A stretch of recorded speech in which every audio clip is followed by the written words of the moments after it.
최근 정부와 여당의 금리 인하 요구 목소리가 커지면서 한국은행의 고민이 깊어지고 있습니다. 당초 예상대로면 미 연준의 금리 인하가 시작되기 전에 국내 금리 인하는 어려울 전망이지만 현재 시장에서는 한국은행이 미국보다 앞선 8월 금리 인하 가능성이 100%라는 의견까지 나왔습니다. 오는 6월 27일로 예정된 국민의힘 민생경제안정 특별위원회에서 한국은행과 금융위 고위 관계자를 국회로 불러 기준금리 관련 안건을 논의할 예정으로 알려졌습니다. 독립성을 중요시하는 한국은행이 여당 특위가 진행하는 금리 인하 회의에 참석하는 건 상당한 부담입니다. 여당과 정부는 현재 한국은행에 연일 기준금리 인하를 요구하고 있습니다. 대통령실 정책실장은 방송에 출연해서 물가 상승률이 안정되고 있다라며 우리나라가 기준금리를 인하할 환경이 되고 있다고 말했습니다. 또 국민의힘 의원도 고금리로 국민들의 민생고가 커지는 상황을 고려할 때 미국보다 선제적으로 기준금리를 내릴 것을 고려할 필요가 있다고 밝혔습니다. 정부와 여당의 금리 인하 요구에 대해서 한은 총재는 금융위에서 독립적으로 결정할 일이라고 선을 그었습니다. 다만 시장에서는 현 상황이 한국이 미국보다 앞서 금리를 인하할 가능성이 높아졌다는 시각이 늘고 있습니다. 미국이 오는 9월 기준금리를 인하할 가능성이 높다는 분석에서 한국이 먼저 8월에 금리를 내릴 수 있다는 주장입니다.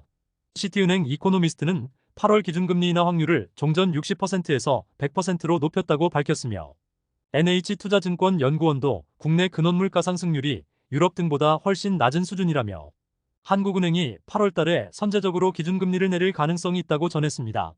국내 출산율은 대한민국 인구 소멸을 걱정해야 할 정도로 심각합니다. 전 세계 주요국의 합계 출산율이 1960년대 이후 반토막난 상황에서 대한민국은 8분의 1 수준으로 급락하면서 충격을 주고 있습니다.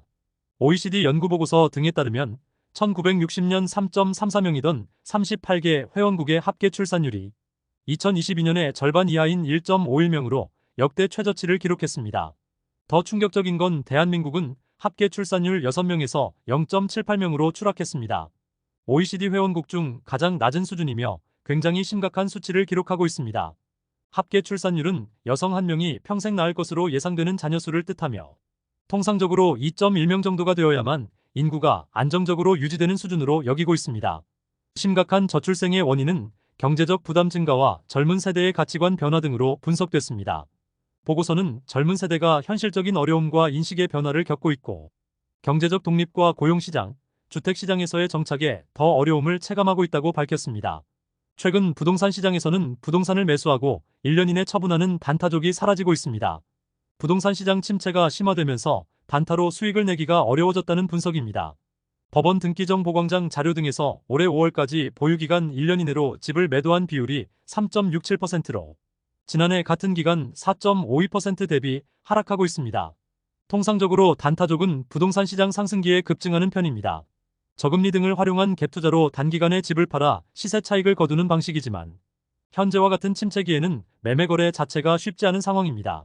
현재 서울에만 아파트 매물이 역대 최대치인 8만 5천 건 가까이 쌓이고 있으며 매수세를 찾기가 어려워지면서 거래 자체가 쉽지 않은 상황입니다.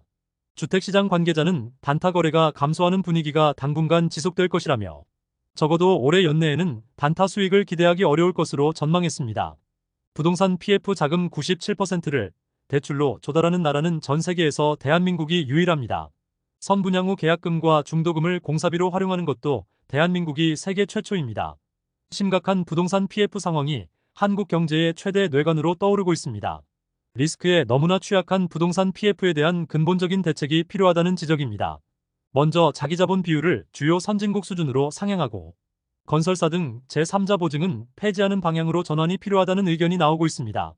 한국개발연구원 KDI가 최근 3년간 추진된 총액 100조 원 규모의 PF 현장 300여 곳을 분석한 결과 시행사들은 자기자본을 3.2%만 투입하고 96.8%는 대출 등을 통해 조달한 것으로 나타났습니다.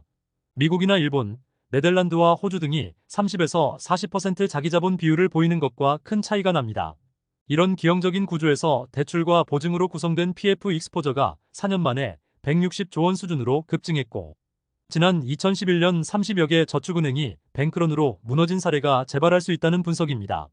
부동산 PF 과정에서 투입 자본은 적고 수익성은 굉장히 높게 나오기 때문에 소위 한탕을 노리는 시행사들이 계속해서 나올 수 있는 셈입니다.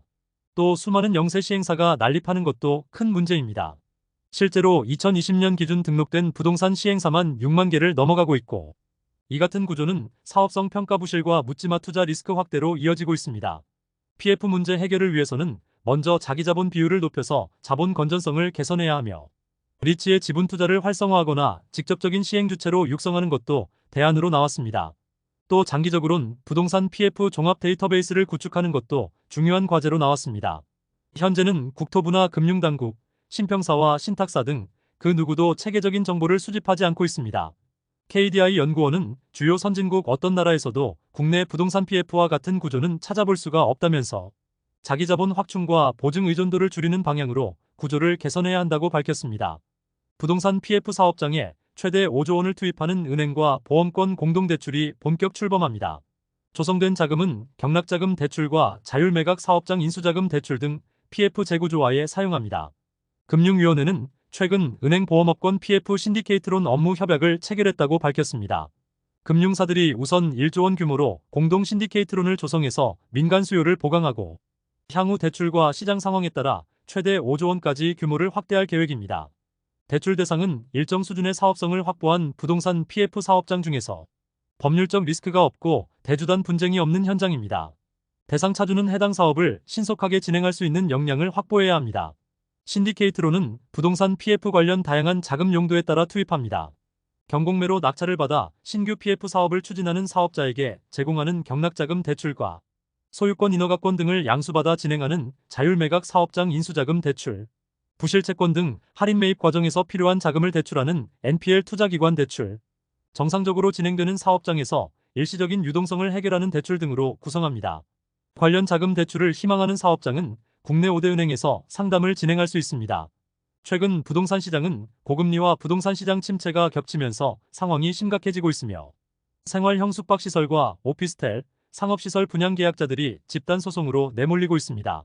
문제는 승소 가능성이 낮은 소송에 참여한 수분양자들은 중도금 연체 수수료가 눈덩이처럼 커지고 있습니다. 또 중도금 상환이 지연되면서 시공사들도 자금 흐름에 문제가 커지고 부실로 이어질 수 있습니다. 실제 경기도 시흥에 위치한 복합 쇼핑몰 상가 운영률이 30%에도 미치지 못하고 있으며, 수분양자들의 계약 해제 및 분양대금 반환 청구 집단 소송이 9건이나 진행 중입니다. 또 시와 거북섬에 위치한 상업시설 여러 곳과 반달섬 생숙 등에서도 집단 소송이 발생하고 있습니다. 국내 제1금융권 은행들에서 연체된 가계대출 규모가 10년 만에 최대치로 증가했습니다. 상대적으로 우량한 금융권 대출 상품인데다가 주택담보대출 상품이 많은 것 감안하면 상황이 훨씬 더 심각한 수준입니다. 금융권에 따르면 작년 말 국내 20개 은행들의 가계대출 연체가 3조 1,753억 원으로 1년 만에 46% 이상 급증하고 있습니다. 분기 기준으로도 2013년 9월 이후 역대 최대 금액입니다. 은행별로는 국민은행의 가계대출 연체가 4,388억 원으로 가장 많이 증가했고, NH농협은행과 우리은행, 신한과 하나은행 순으로 나타났습니다. 연체가 급상승하고 있는 건 경기 침체와 고금리 등 영향 때문입니다. 높은 금리가 장기화되면서 대출이자 상환 부담 금액이 증가했고, 시장 상황까지 악화되면서 차주들의 어려움이 커졌습니다. 한국은행은 2022년 4월부터 올해 초까지 사상 최초로 7차례 연속 기준금리를 인상했으며, 특히 작년 7월과 10월은 한 번에 0.5%를 올리는 빅스텝을 단행했습니다. 현재 한은 기준금리는 연 3.5%로 2008년 11월 이후 최고치를 유지하고 있습니다. 서민들이 벼랑 끝으로 내몰리면서 다른 대출 상품 상황도 심상치 않습니다. 자영업자들이 이용하는 개인사업자 대출 연체액이 1년 만에 83% 폭증했고, 총 2조 1,719억 원으로 관련 통계를 공개한 이후 역대 최대치입니다. 금융권 관계자는 가계대출 연체는 사실상 최후의 보루로 여겨진다며, 여러 상품의 연체가 크게 확산되는 건 그만큼 현 상황이 어렵다는 것이라고 밝혔습니다.